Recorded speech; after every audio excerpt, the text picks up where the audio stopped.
This week we're going to Japan to see how they treat their female prisoners. Since this is a country so plagued by gross men, they had to make it illegal for cameras to take pictures silently and had to introduce women-only train cars. I'm sure they'll be just fine.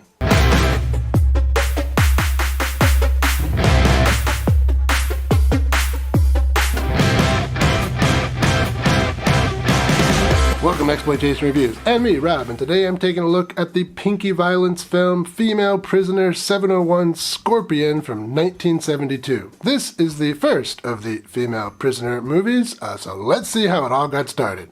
We open on the flag of Red Circle, not to be confused with Red Square. A man reads from a parchment commending the prison guards, and then a siren gets everyone excited. The prisoners guess that there's been an escape, but only one prisoner is capable of doing that in broad daylight. Mysterious. But there are two prisoners. One of them is bleeding, not from an injury, just from being a woman. They fight off a dog and a guard, but are nevertheless caught. And then, title card. And that's a pretty cool title card. And then the opening credits, which play over long lines of completely naked prisoners, which obviously is nothing you can see here on YouTube. Man, I just work here. But of course, we don't have to stay here. You can now support the channel on Patreon and get access to spicy versions of my reviews. Link is in the description. After the credits, the warden berates the guards for sucking at their jobs, and the guards, in turn, punish the prisoners by withholding food. Meanwhile, the prisoners who tried to escape are being kept in a dank hole, and I'm not talking about my ex-girlfriend. In a stylish flashback, prisoner 701 tells us she was once in love with a man, a narcotics officer. He asked her to help with a sting operation, and she went to a Yakuza club. The Yakuza immediately figured out she was working for the cops and punished her by forcing her to drink grape soda. Her cop boyfriend busts in to arrest the offenders, not caring at all about his girl. She was just there so he could catch the Yakuza in an easy-to-prosecute crime, which in turn allowed him to secure a bribe from the Yakuza. So he's not exactly a nice guy. He tosses a few bills on his now former girl to show her exactly what he thinks of her. Ciao, baby. And sometime after this, she tried to get a little justice for herself by sticking him with what looks to be a chef's knife. But in this case, technically, it's a pig sticker. And then, because it's a women in prison film, shower scene. 701 sees some bad girls plant a file on another girl in an attempt to get her in trouble.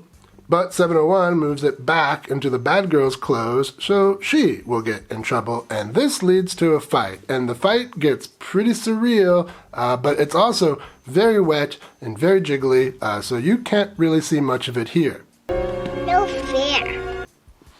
Sorry. Anyway, 701 gets thrown into solitary, but there's another woman in there, so I don't think Japanese people know what the word solitary means.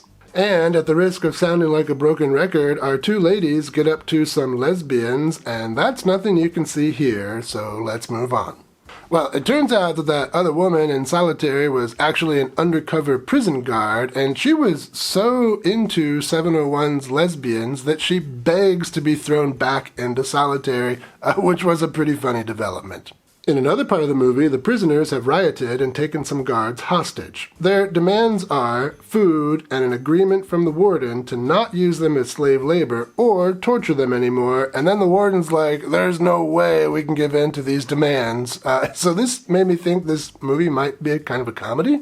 But then the rioting prisoners strip and serve their hostages some grape soda, so yeah, it's definitely a comedy.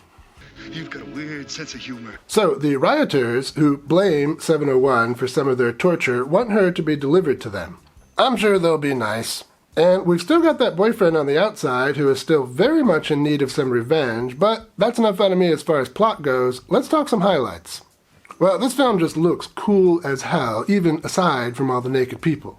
There is some great use of lighting, giving it a kind of a comic book feel at times. And again, kind of like a comic book, there are some really great shot compositions. But I think what I like best about the look and feel in this movie is how creative they are with some of the shots that they set up. I mean, this sequence here is awesome. A rotating stage for the scene change and then punch in so we can get the original actor back into the scene. That's really well done. And beyond the look and feel of the movie, it delivers pretty well on what we expect from a women in prison film. Shower scene, some brutality, prisoners being in lesbians with each other, comically villainous warden, it's all here. And on top of all of that, we get this nice revenge plot as well. Most women in prison films end with a riot and prison break, and this one is not much different in that regard. But what's cool here is that riot and prison break lead into the revenge part of the story, which structurally is a nice change of pace from the pure women in prison formula. But this also leads to some of the film's problems, because like a prison guard being converted to lesbians, this film has some shortcomings. Well, the revenge part of the film is rather unsatisfying. For two reasons. One, it wasn't completely clear to me who some of her targets were supposed to be. I mean, I assumed they were the people who made her drink the grape soda, but how did she know exactly who they were or how to find them? Kind of a missed opportunity here as far as the writing goes. And two, the kills weren't that visceral. They were pretty quick and therefore not completely satisfying. I Spit on Your Grave, this film is not.